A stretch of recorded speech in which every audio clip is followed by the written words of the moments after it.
Welcome to the Learning Pines YouTube. We hope this video helps. In this video, I will explain how to program a Chevy Silverado key fob. First, gather all key fobs you want to program, including any existing ones. Make sure your vehicle's battery is fully charged to avoid interruptions during the process. Then, sit inside your Silverado and ensure all doors are securely closed.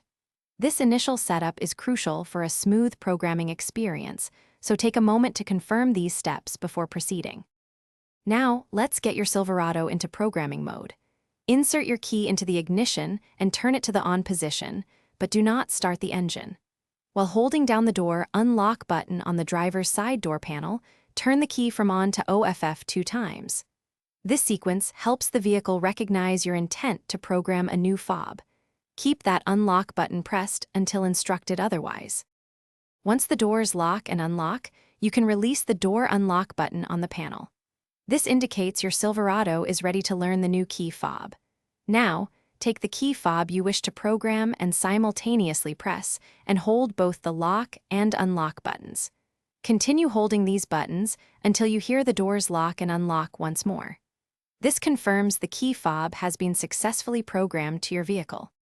If you have more key fobs to program, simply repeat the previous step for each one.